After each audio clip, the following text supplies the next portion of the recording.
नमस्कार दर्शक बंधु मु दिव्य आपण मानक स्वागत जनाऊँगी आज आउ एक नुआ भिडियो को। दर्शक बंधु ओडिशार शिशु सेविका नियुक्ति को नहीं आज पुणी एक बड़ अपडेट आसी। तेबे ही शिशु सेविका नियुक्ति केबे आसीबो एवं आज जो बड़ अपडेट आसी आज भिडियो माध्यम रे जानिबा जे कौन नुआ अपडेट आसी एवं एही शिशु सेविका नियुक्ति केबे आसीबो।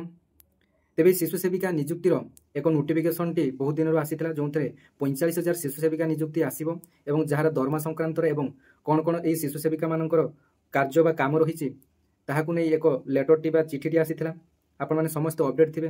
तेबे खूब जल्दी यार नोटिफिकेशन टी आसी जिबा कथा थिला। तेबे कोन पई यार नोटिफिकेशन आसु नाही, तेबे कोन कारण होई पारे, तेबे आपण माने हुए तो जानि नथिबे इति मध्ये कोर्ट केस हिची।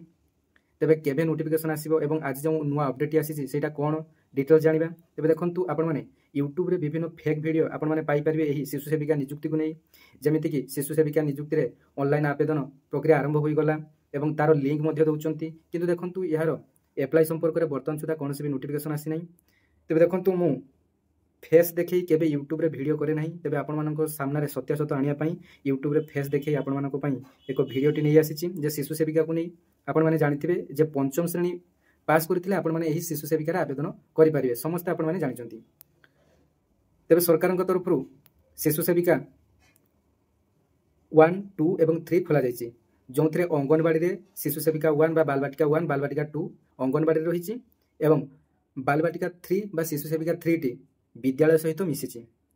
तेबे वर्तमान आपण माने अपडेट थिबे जे वर्तमान अंगनवाड़ी सबू समस्त सरकारी स्कूल सहित मिसिया पई जाउची। तेबे राज्य रे कोनोसी अंगनवाड़ी रहिबो नाही, से सबू आपण मानकर स्कूल बा सरकारी जो प्राथमिक विद्यालय रही ता संगर मिसी जिवो। तेबे जो बालबाटिका 1 एवं बालबाटिका 2 थिला सेथरे आपण माने जेमिति अंगनवाड़ी कर्मी शिक्षादान करते से करेंगे, बाकी जो बालबाटिका 3 टी रहा से कौ मैंने शिक्षादान करेंगे ना बर्तमान जो 45,000 शिशु सेविका नियुक्ति आसो से कौन शिक्षादान करेंगे। तेज ता संपर्क में आज एक बड़ अपडेट आसी जाना भिडियो शेष पर्यंत आपने देखिए टी लंग हो जापे। आपण को पेपर सहित आपर आज समाज पेपर यार अपडेट आसाला पूर्व एक अपडेट आसाला जो केस को नहीं बर्तमान किसी पिला यही शिशु सेविका नियुक्ति नहीं कोर्ट केस कर कारण आपने जानी जे एथिरे सर्वनिम्न शिक्षागत योग्यता पंचम श्रेणी पास रखा जायछि। तेबे राज्य रे जो माने 6 मासिया ब्रिज कोर्स करछंती आपण माने जानिथिबे 6 मासिया रो गोटे ब्रिज कोर्स जोंटा कि ईसीसी कोर्स आपण माने जानिथिबे इयरली चाइल्डहुड केयर एजुकेशन नाम रे एक 6 मासिया ब्रिज कोर्स टे अछि। तेबे सेही कोर्स सरकार सेते बेले प्रमोशन करथिले जे एही कोर्स करले आगामी दिन रे आपण माने शिशु सेविका भाबरे नियुक्ति पाई परिबे। तेबे देखंतु वर्तमान सेही कोर्स करथिया पिला माने वर्तमान हाईकोर्ट कर जहाँफल यार शिक्षागत योग्यता बर्तमान चेंज करने को सरकार को चैलेंज होती, जोटा कि आपण आज पेपर कटिंग देखी। तेबे बर्तमान यार नोटिफिकेशन टी आसी कथा थिला। तेबे बर्तमान यही कारण बर्तमान हाईकोर्ट रे केस होती जहाँकि सर्वनिम्न शिक्षागत योग्यता को नहीं। तेबे आसतु संपूर्ण भिडियो टी आलोचना करनेबा कौन रही संपूर्ण खबर टी। तेबे शेष पर्यंत देखिए आपंकर केबे कौन नोटिफिकेशन आसीबो जानिया चैनल को आपने सब्सक्राइब करने थे पाखरे थिबा जो घंटी चिन्ह रही से आपने प्रेस करी आपने ऑल नोटिफिकेशन रे सेट करदेवे, जहाँफल ओडिशा रे आसुवा आपण विभिन्न योजना सहित विभिन्न जॉब अपडेट आपने चैनल माध्यम पाई परिबे। एवं कमेंट सेक्शन रे एक हाइप रो चिन्ह आसुची से हाइप सेक्शन जाए आपने हाइप करदेवे, जहाँफल मो भिडियोटी अन्य पाखक पहुँची पार और जब भिडियोटी भल लगे अन्य शेयर करने भूलिए ना। तेबे देखंतु संपूर्ण खबरटी आपण माने संवाद न्यूज चैनल 9 तारिख पेपर रे आपण पाई परिबे, जो थे लिखा जाए शिशु बाटिका शिशु सेविका नियुक्ति विज्ञप्ति को चैलेंज आपण माने देखि पारथि स्क्रीन रे। तेबे आपण माने जानि गले एथरे कोर्ट केस होईची। तेबे आपण माने यूट्यूब रे विभिन्न बहुत सारा वीडियो आपण माने पाइबे जे शिशु सेविका बा बालबाटिका नियुक्ति एप्लाई आरंभ हो गला, एही दिन ठारू एप्लाई आरंभ हबो, एमिति आपण माने विभिन्न फेक वीडियो आपण माने यूट्यूब रे देखिया पई पाइथिबे। तेबे देखंतु एथरे लेटेस्ट अपडेट आपण मानकु मु आज देबी जे आपण मानकर शिशु सेविका नियुक्ति एक्चुअली कोन प्रॉब्लमटा अछि केबे आसीबो। तेबे देखंतु संपूर्ण खबरटी को वर्तमान पढ़ी नेबा, वीडियोटी टिके लॉन्ग हबो आपण माने स्पीड बढ़ाई देखि परिबे शेष पर्यंत। तेबे देखंतु राज्य में सरकारी प्राथमिक विद्यालय गुड़िक शिशु बाटिका श्रेणी खोल जाई एथिरे अणप्रशिक्षित अणतालीम प्राप्त प्रार्थी को शिशु सेविका भाव नियुक्ति प्रदान करा जाउथुवा अभियोग करी दायर मामला को हाईकोर्ट गुरुत्वर सहित ग्रहण करिसेंती एवं शिशु बाटिका खोल जावा और शिशु सेविका नियुक्ति संपर्कित विद्यालय और गणशिक्षा विभाग 2025 जून 30 रे एवं अगस्ट 8 रे 2टी विद्यालय और गणशिक्षा विभाग तरफ 2टी नोटिस आसीथिला एही शिशु सेविका नियुक्ति को नहीं, जोटा आपण माने जानिथिबे जे 45,000 ভ্যাকেন্সি আসবে এবং শিশু সেবিকাঙ্কর কাম কোণ দরমা কোণ এসব আপনার দুইটি নোটিফিকেশন আসিଥିଲା আপনার জাঁথিবে। তেবে এখানে লেখা যাই জুন 30 এবং অগস্ট 8 বিজ্ঞপ্তি বিরুদ্ধে দায়ের মামলাকে হাইকোর্ট বিচার পাই গ্রহণ করে নোটিস জারি করছেন। মামলার কেন্দ্র এবং রাজ্য সরকারଙ୍କୁ 2 সপ্তাহ ভিতরে জবাব দাখল করা হাইকোর্ট নির্দেশ দিয়েছেন। জষ্টিস দীক্ষিত কৃষ্ণা শ্ରୀপদଙ୍କୁ ନେଇ ଗଠିତ ଖଣ୍ଡପୀଠ ଦିବ୍ୟଲୋଚନ ମହାନ୍ତ ଏବଂ ଅନ୍ୟ 18 ଜଣ ଆବେଦନର ଶୁଣାଣି କରି ଏପରି ନିର୍ଦ୍ଦେଶ ପ୍ରଦାନ କରିଛନ୍ତି।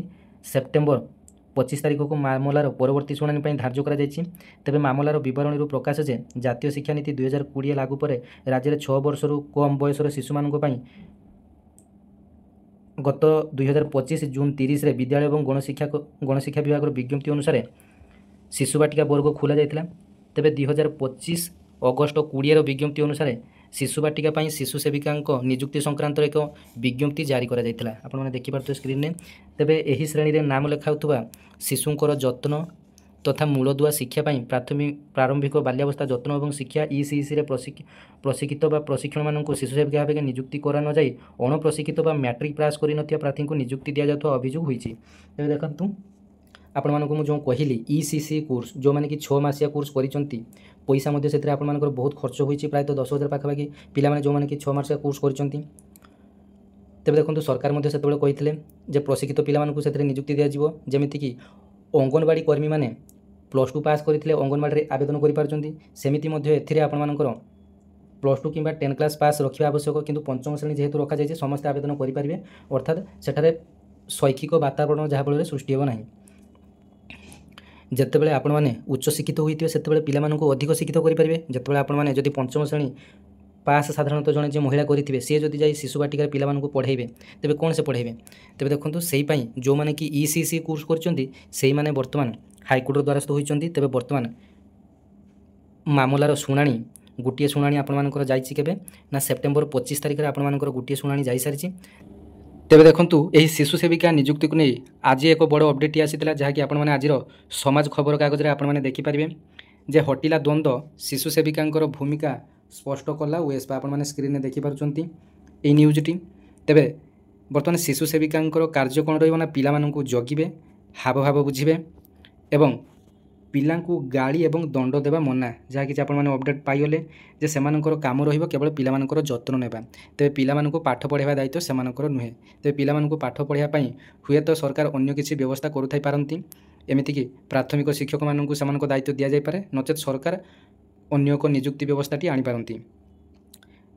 ତେବେ ଦେଖନ୍ତୁ ଏଥିରେ ଲେଖାଯାଇଛି ଯେ ରାଜ୍ୟରେ ଥିବା ଶିଶୁ ବାଟିକାରେ ଶିଶୁ ସେବିକାଙ୍କର ଭୂମିକା ଏବଂ ଦାୟିତ୍ୱକୁ ନେଇ ଦେଖାଦେଇଥିବା ଦ୍ୱନ୍ଦ୍ୱ ପରେ ଓଡ଼ିଶା ବିଦ୍ୟାଳୟ ଶିକ୍ଷା କାର୍ଯ୍ୟକ୍ରମ ପ୍ରାଧିକରଣ OSPA ସ୍ପଷ୍ଟ କରିଛି ଯେ ଶିଶୁ ସେବିକାଙ୍କର କ'ଣ ଦାୟିତ୍ୱ, ସେମାନେ କ'ଣ କରିବେ ନ କରିବେ ସେ ନେଇ OSPA ମଧ୍ୟ ସୂଚନା ଜାରି କରିଛି।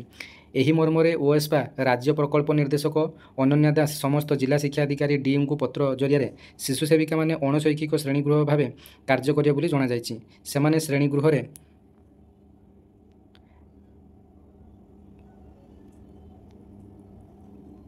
ଶ୍ରେଣୀଗୃହରେ ପିଲାମାନଙ୍କର ହାତ ଧୁଆ, ଶୌଚାଳୟ, ଖାଇବା ଆଦିରେ ସାହାଯ୍ୟ କରିବା ସହିତ ଶ୍ରେଣୀରେ ପିଲାମାନେ କିପରି ସ୍ଥିର ରହିବେ ସେ ଦିଗରେ ପଦକ୍ଷେପ ନେବେ। ଆବଶ୍ୟକ ବେଳେ ପିଲାମାନଙ୍କୁ ସେମାନଙ୍କର ବହି, ଖେଳଣା ଆଦି ସାମଗ୍ରୀ ପ୍ରଦାନ କରିବେ। ପିଲା ଯଦି ବାହାରକୁ ଯିବା ଆବଶ୍ୟକ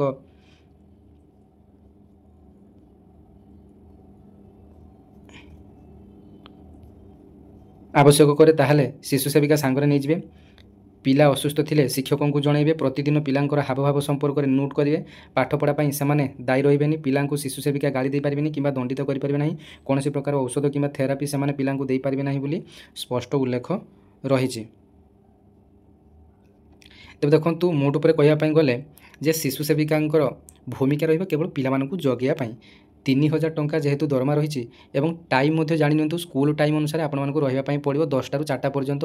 3,000 ଟଙ୍କାରେ ଆପଣମାନେ ଖଟିବେ, କେବଳ ପିଲାମାନଙ୍କର ଯତ୍ନ ନେବେ। ଯେଉଁମାନଙ୍କର ଅତି ଏମର୍ଜେନ୍ସି ରହିଛି ଚାକିରି ପାଇଁ ତେବେ ସେହିମାନେ ଏଥିରେ ଆବେଦନ କରନ୍ତୁ। ଯେଉଁମାନେ +2 ପାସ୍ କରିଛନ୍ତି ସେମାନେ ସମସ୍ତେ ଅଙ୍ଗନବାଡ଼ି ଦିଦି ଭାବରେ ଆପଣମାନେ ନିଜ ନିଜ ଏରିଆରେ ଯଦି ଭ୍ୟାକେନ୍ସି ଆସୁଛି ଅଙ୍ଗନବାଡ଼ି ଦିଦି ଭାବରେ ଆପଣମାନେ ଆପ୍ଲାଏ କରିପାରିବେ। ତେବେ ଦେଖନ୍ତୁ ଯଦି ଆପଣମାନଙ୍କର ହାଇକୋର୍ଟର ରାୟ ଅନୁସାରେ ଯଦି ଏହି ଶିଶୁ ସେବିକାରେ ଯଦି ଆପଣମାନଙ୍କର ମିନିମମ୍ କିଛି ଏଜୁକେସନାଲ୍ କ୍ୱାଲିଫିକେସନ୍ ରଖିଲା ଯେମିତିକି ECC କୋର୍ସ କରିଥିବା ପିଲାମାନଙ୍କୁ ସୁଯୋଗ ଦିଆଯିବ, ତେବେ ଦରମା ମଧ୍ୟ ବଢ଼ିବ ଏବଂ ପିଲାମାନଙ୍କର ପାଠପଢ଼ା ଉନ୍ନତ ମଧ୍ୟ ହେବ। କାରଣ ଯେଉଁମାନେ କି ECC କୋର୍ସ କରିଛନ୍ତି ସେମାନେ ପିଲାମାନଙ୍କର ଏପ୍ଟିଚ୍ୟୁଡ଼୍ କ'ଣ ଜାଣିଛନ୍ତି, ଯେ ପିଲାମାନଙ୍କର କ'ଣ ଆବଶ୍ୟକ କ'ଣ ଦରକାର କେଉଁ ମେଥଡ଼ରେ ପାଠ ପଢ଼ାଇଲେ ପିଲାମାନେ ସହଜରେ ବୁଝିପାରିବେ ସେସବୁ ଜାଣିପାରିବେ। ତେବେ ଦେଖନ୍ତୁ ଏଇଟା ଥିଲା ଆପଣମାନଙ୍କ ପାଇଁ ସବୁଠାରୁ ବଡ଼ ଅପଡ଼େଟ୍। ଯେଉଁମାନେ କି ଆପଣମାନଙ୍କୁ ଫେକ୍ ନ୍ୟୁଜ୍ ଦେଉଛନ୍ତି ତେବେ ତାଙ୍କଠାରୁ ଆପଣମାନେ ଦୂରେଇ ରୁହନ୍ତୁ ଏବଂ ଶିଶୁ ସେବିକା ନିଯୁକ୍ତି ଆସିଲେ ଆପଣମାନଙ୍କୁ ସର୍ବପ୍ରଥମେ ମୁଁ ଅପଡ଼େଟ୍ ଦେବି ପୁରା ଜେନୁଇନ୍ ଅପଡ଼େଟ୍ ସହିତ ଆପଣମାନଙ୍କୁ ଏମିତି ପ୍ରୁଫ୍ ଦେଖାଇ। ତେବେ ଭିଡ଼ିଓଟି ଯଦି ଭଲ ଲାଗିବ ଆପଣମାନଙ୍କୁ ନିଶ୍ଚିନ୍ତ ଭାବରେ ଚ୍ୟାନେଲକୁ ଆପଣମାନେ ସବସ୍କ୍ରାଇବ୍ କରିନେବେ ଏବଂ ଦେଖନ୍ତୁ ଏହାର ନୋଟିଫିକେସନଟି ଆପଣମାନଙ୍କର ଖୁବ୍ ଶୀଘ୍ର ଆସିବ କାରଣ ଏ ଯେଉଁ ହାଇକୋର୍ଟରେ କେସ୍ ହେଇଛି ଏ କେସ୍ଟି ଆପଣମାନଙ୍କର ଶୀଘ୍ର ସରକାରଙ୍କ ତରଫରୁ ମଧ୍ୟ ସଲ୍ଭ କରାଯିବ କାରଣ ଯେହେତୁ ବର୍ତ୍ତମାନ ଅଙ୍ଗନବାଡ଼ି ବିଦ୍ୟାଳୟ ସହିତ ମିଶିବା ପାଇଁ ଯାଉଛି ଏବଂ ବହୁତ ଶୀଘ୍ର ଏହି ଶିଶୁ ସେବିକାମାନଙ୍କୁ ନିଯୁକ୍ତି ଦିଆଯିବ ଯାହାକି ଶିଶୁ ସେବିକା ମଧ୍ୟ ବାଲବାଟିକା ମଧ୍ୟ ଖୋଲା ସରିଛି। ତେବେ ଆଗାମୀ ଆଉ ଗୋଟେ ଭିଡ଼ିଓରେ ଆପଣମାନଙ୍କ ସହିତ ଦେଖା ହେବ। ଧନ୍ୟବାଦ। ଜୟ ଜଗନ୍ନାଥ।